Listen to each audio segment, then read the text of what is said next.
સુરતના ગોડાદરા વિસ્તારમાં આવેલા સહજાનંદ સોસાયટી દ્વારા શ્રી જય અંબે અને નર્મદેશ્વર મહાદેવ મંદિરનો દ્વિતીય વાર્ષિકોત્સવ ધામધૂમપૂર્વક ઉજવાઈ રહ્યો છે. ધાર્મિક આસ્થા અને ભક્તિમય માહોલ વચ્ચે યોજાઈ રહેલા આ વાર્ષિકોત્સવમાં વિવિધ ધાર્મિક કાર્યક્રમોનું આયોજન કરવામાં આવ્યું છે. સવારે હવન અને પૂજાનું આયોજન કરવામાં આવ્યું, જ્યારે સવારે 10 વાગ્યે વરલક્ષ્મી વ્રતનું આયોજન કરાયું. બપોરે 12:30 વાગ્યે ભંડારાનું આયોજન કરવામાં આવ્યું, જેમાં મોટી સંખ્યામાં ભક્તો પ્રસાદનો લાભ લેશે. તો સાંજે 5 વાગ્યે ભવ્ય શોભાયાત્રા યોજાશે, જેમાં તેલુગુ સમાજના આગેવાનો સહિત મોટી સંખ્યામાં સમાજના લોકો જોડાશે. સમગ્ર ધાર્મિક કાર્યક્રમને લઈને આયોજકો દ્વારા ભવ્ય તૈયારીઓ કરવામાં આવી છે અને ભક્તોમાં પણ ભારે ઉત્સાહ જોવા મળી રહ્યો છે. સાથે સાથે વોર્ડ નંબર 25ના નગરસેવક સંજયભાઈ પાટીલ તેમજ તેમની ટીમ ઉપસ્થિત રહ્યા હતા.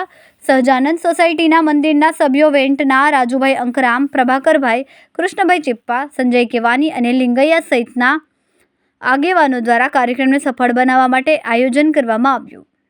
जी आपका नाम? संजय वाणी, मैं सहजानंद सोसाइटी से बोल रहा हूँ. हमारे सहजानंद सोसाइटी में इवन 90% तेलुगु समाज है और वो भक्ति भाव से इतने है कि उनके कृपा से आज मतलब उनकी इतनी मेहनत है, यहाँ बड़ी जमीन पे ही आज अम्बा माता का मंदिर और नर्मदेश्वर महादेव का मंदिर उन्होंने खड़ा किया है. आज क्या कार्यक्रम रखा गया है? आज वार्षिक पाठ उत्सव है. माता जी का मंदिर आज के 2 साल पहले निर्माण किया गया था. उनके पहले अध्यक्ष थे श्रीनिवास भाई. जी आपका नाम? मेरा नाम प्रभाकर कुरापाटी है.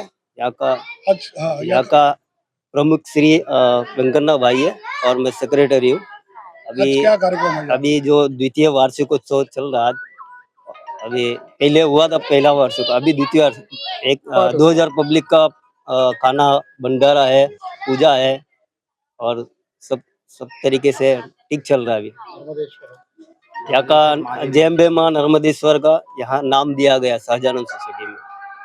क्या उद्देश्य देना चाहेंगे? सभी लोगों को क्या सब आस्था रखो, अच्छी तरह भगवान का नाम पे राम नाम से अच्छी तरह चलते रहो. मेरा ये कई जगह છે શું કાર્યક્રમ છે? આ સહજાનંદ સોસાયટી છે ને આ વોર્ડ નંબર 25 નો અમારા વિસ્તારમાં આવે છે અને આ સહજાનંદ સોસાયટી કોમન જગ્યામાં માતા અંબામાનું મંદિર છે અને સાથે સાથે નર્મદેશ્વર મહાદેવજીનું આ મંદિર છે. આજે દ્વિતીય એની વર્ષગાંઠ છે.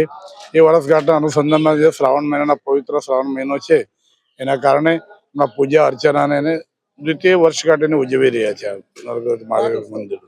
અને સાથે સાથે આ વિસ્તારના તમામ ઘરના લોકો પણ હોશભેર એમાં ભાગ લઈ રહ્યા છે અને મહાદેવજીની બધા પર અસીમ કૃપા રહે, માતાજીની અસીમ કૃપા રહે આ સહજાનંદ સોસાયટી પર, એવું બધું આ લોકો માગણી કરી રહ્યા છે. શું સંદેશો આપશો લોકોને આજે શુભ દિવસ?